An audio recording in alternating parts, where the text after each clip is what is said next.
And there we go. Okay, so good afternoon. Welcome back to the Technology Services webinar series. This is the first one of the year. My name is Andrew Nierenhausen, and I work in Technology Services at Yellowhead Regional Library. And today we are going to be talking about using Leap to conduct an inventory. And the process that I'm going to talk about today is actually so simple that we're going to talk a bit more about inventories more generally as well. So some options for how to inventory your collection, and also a few tips and tricks for conducting an inventory, especially if you haven't done one in a while. There might be some new ways to do inventories. So the first and most important step here is going to be getting logged into Leap. So let me just get over to my browser here. So if you have not used Leap before, I would highly recommend contacting us at helpdesk@yrl.ab.ca. Your Polaris account will require some permissions to be added before you can use Leap. Some accounts have this, some accounts don't, depending on when they were created. So it's best to just give us a quick email and we can make sure this gets set up. It only takes a few seconds. And even if you aren't sure when you're going to be using Leap, you can reach out to us at any time to get these permissions activated, especially if you think you're going to be using it in the future. You might as well reach out and we can get them set up. And so once you have those permissions, you can log in pretty quickly and we can get started. You can see here the URL on the screen. So this is leap.trackpack.ab.ca/leap-web-app-external/login. And you can also find this on the YRL intranet on our Polaris and track page. There's a link here to Polaris Leap because the URL is a bit of a mouthful. Like always, once you have access to this website, I would bookmark it so you don't have to go looking for it all the time. And so once you get to this login page, you may notice that Leap is asking you for domain credentials. And I know this confuses a lot of people. The domain just refers to the YRL network that is shared by all of our regional members, and it is the same for everyone. And that domain is YRLS. So you can see in the username box here, they give you two options for how to enter your login information. And the first being username @domain, and the second being domain/username. So the username they're asking for here is your Polaris username, and the password is your Polaris password. So whatever you're using to log into Polaris, it's exactly the same for Leap, but you're going to add @YRLS to the end of your username, or YRLS /. So I'll show you here mine. I'm YRL A Nierenhausen @YRLS, and then I'll log in with my Polaris password. So if you try to log in a few times and find that it's not working, Leap will lock you out after a few wrong passwords. So that is a good thing to know. If you wait 30 minutes, you can try again. It's just to keep people from spamming your password and trying to break into your account. And just a quick troubleshooting note.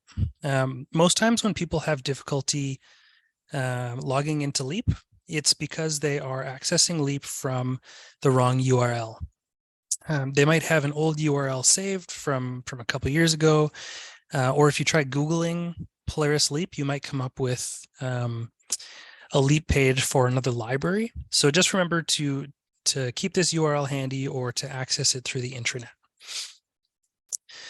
So once you log in, you're going to be asked for your branch and workstation. So make sure you pick the right branch. All of the track branches are going to be in here. If you don't know your workstation, that's totally fine. Your computer probably has a white sticker with black text on it somewhere that shows your workstation name. If you can't find it, just select a generic option. It's totally fine. You can use a circ computer or anything like that.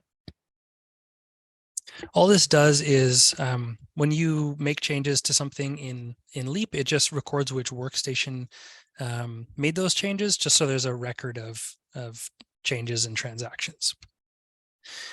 So we'll press continue here.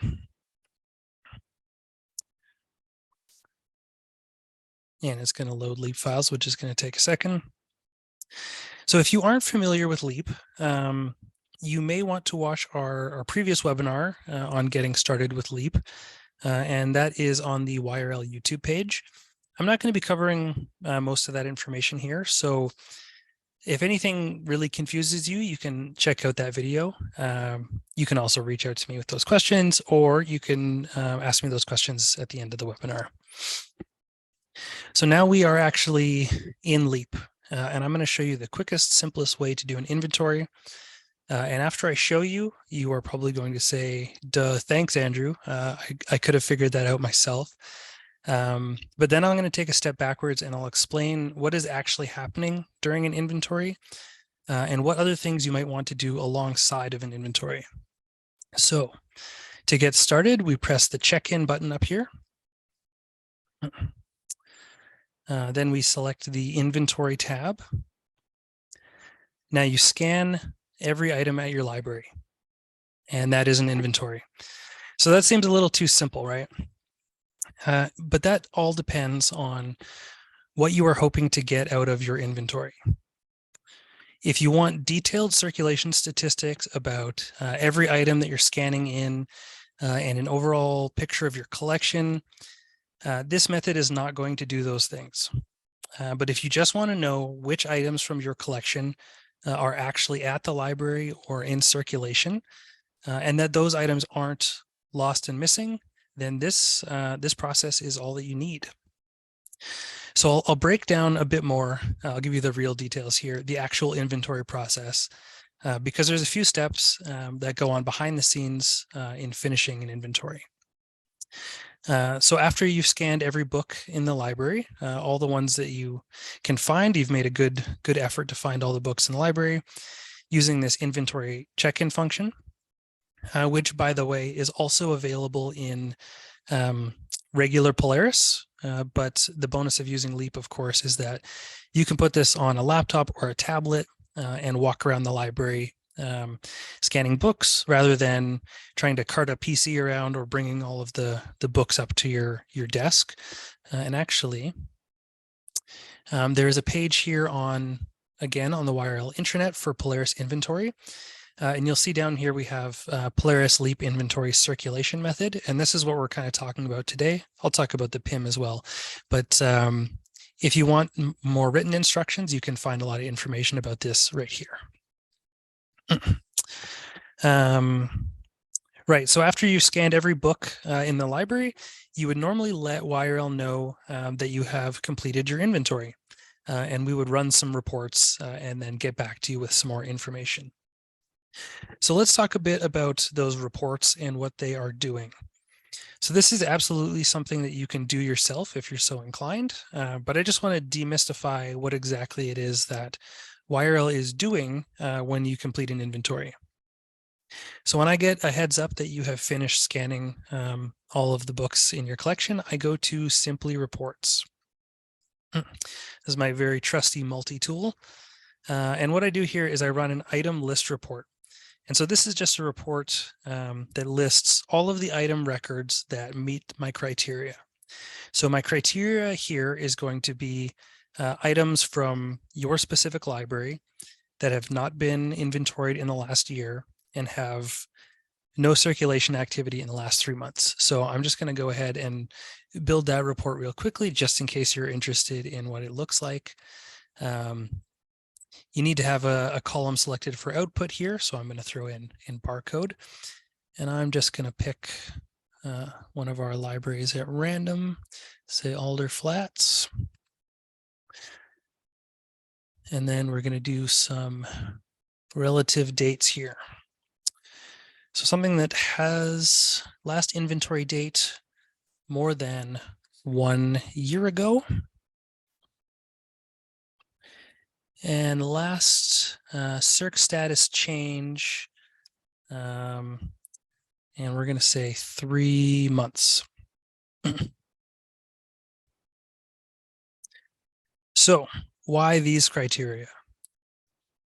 Any items that you have scanned in your recent inventory are not going to be included in this list. This is what this last inventory date more than 1 year ago, because of course, you've inventoried your collection recently, so none of those items are going to show up here. So anything that wasn't included in your scanning is going to show up here. So when you're going around the library scanning items, you're essentially checking them off the list saying, yes, we have this. But this doesn't include all of your items that are in use on loan, in transit, or some other circ status out of the library. And the way we get around those is by saying any item which has circ activity in the last 3 months doesn't need to be on the list, because we know that it's around because it's, somebody checked it in or scanned it in somewhere, so it exists and it's doing something. So what remains then are any unaccounted for items that would be probably mostly items with a status of in that you have not been able to find.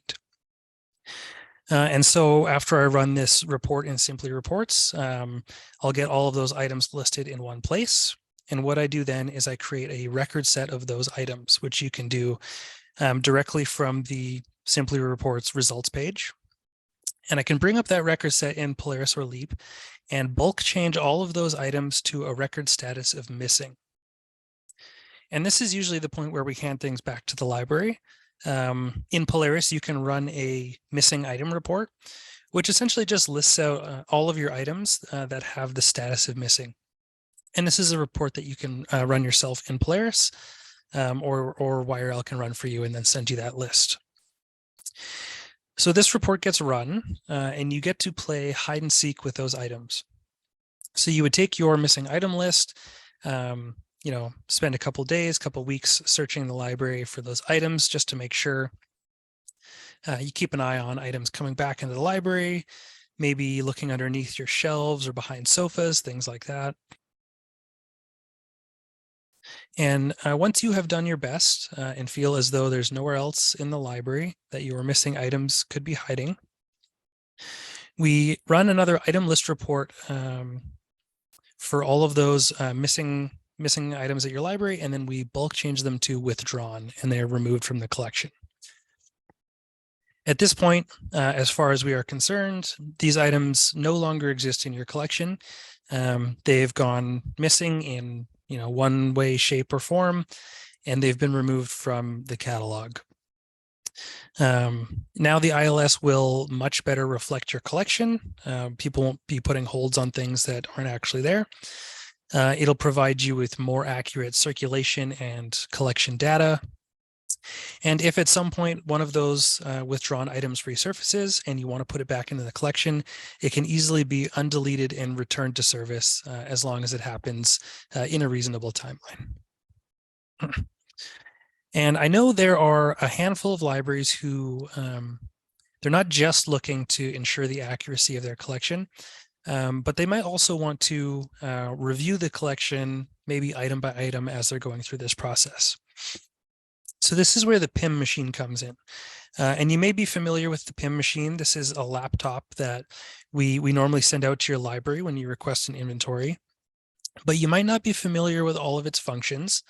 I think most of the time, it essentially just gets used to do the method that I've already described here, but with a few more steps. What it can actually do, if you take the time to set it up and read through the manual, is give you historical information on every item that you scan, including stuff like when it was purchased, the date it was added to the collection, how many times it's lifetime circulation, when was the last time it circulated. This is all really great information, but when you are scanning every item in a collection of, maybe many thousand items, this kind of information can be a little bit overwhelming. So if you're looking for this kind of detailed collection information, it can be found usually more quickly by using something like Simply Reports. We can do our fancy item list reports here. And this can tell you, what items are circulating, what are not, which collection codes or shelf locations are most popular, etc. And there's plenty of interesting ways to break down your collection without going and scanning each book and then reading through its history. The PIM machines are also getting a little bit old. If you've seen them recently, the software is not the most user-friendly. It's pretty slow and clunky. And if you don't read through the manual all the way, you might not even realize that it has these additional functions as opposed to the circulation method. So what this means to me is that I think that YRL can provide some better alternatives to the PIM machine, namely using Leap to complete the actual inventory function, where we are verifying the integrity of your collection. And then we can use other tools like Simply Reports, Polaris Reports, BookNet Analytics, other reporting tools to help with your collection development. So all of the tools and methods that I've talked about today are totally available to you. That includes the PIM machine. So if you still find that that's the most effective way for your situation, that's totally fine. But I wanted to highlight Leap, especially because it's probably going to become a much more common way to access Polaris over the next few years. And it already provides a huge benefit in the portability. And I also wanted to highlight Simply Reports to explain what exactly we do there when we're finalizing an inventory, what that looks like. And again, if you're familiar with Simply Reports and you want to handle those steps by yourself, or if you want to learn, all of those tools are totally available to you. On the other hand, if you just want to, take the time to scan your collection, call it a day, that's also just fine. You can send that along to us. There's a range of options for how your inventory can be done, and I hope that this webinar has clarified some of those options for you. Of course, anytime that you're planning an inventory, feel free to reach out to us at YRL to ask about options. We can have a chat and see, whatever method works best for you. And I see that there are some questions here, so let's take a look at those. Can we use our own laptops and Leap, or do we have to request the PIM? You can use Leap on your own laptops, tablets, or any other device. Again, for that, you just need to let us know. For Leap, there are two permissions in Polaris, and they are called Leap Internal and Leap External. And that's whether you can use them inside the library or outside the library. Generally, we grant both, but then you can use that on any device you have. And the reason for the Leap External, if you want to do any circulation outside of the library, maybe you were going to some event in your municipality and you wanted to, sign people up for cards, you could do that from a tablet in a public place on Wi-Fi. And if you want more information about that, you can reach out to us or check out the Getting Started with Leap YouTube video, because we talk a little bit about that there. And can you inventory just one part of your collection versus the entire collection? Yes, that's a good question. So the way we would do that, as I showed you, we go into Simply Reports here. We would just filter for collection here. And then we would, use the same filters. Anything in that collection that hasn't been inventoried in more than a year or circed within the last 3 months. Those were both excellent questions. Okay, I'll give you a minute here. Any other questions about Leap or the inventory process or anything like that? Now would be a great time to ask.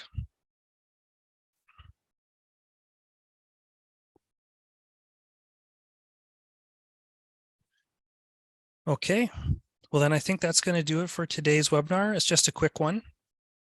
Thank you so much for joining us. We'll see you in the next Technology Services webinar. It looks like they might be a little bit more spread out this year, but I will be making up for that with lots of hands-on training for the new websites that are coming up. So keep an eye out for those. How often should an inventory be done? Also a great question. Depends a lot on your library. If you're just doing it to verify the integrity of the collection, it only really needs to be done every few years, even 3 to 5 years, unless you're noticing that you find a lot of holds or for missing items and things seem to not be in the collection that should be there. Maybe that's a sign that it's time to start doing one. But if you want to schedule them regularly, I'd say somewhere like 3 to 5 years is a good period of time, because it is an endeavor. You're going around and scanning every single book in the library, which does take quite a while. When we go out to a library with YRL staff, sometimes if we have 3 people, 4 people scanning books, we can power through a collection in a day or 2 days, but that's a whole bunch of people working for a whole day. So you can spread that out, with 1 or 2 staff members over a longer period of time, but it's not something that you want to do every year, say. Hope that answers that question. Okay, well, thanks so much for joining, and we'll see you in the next one.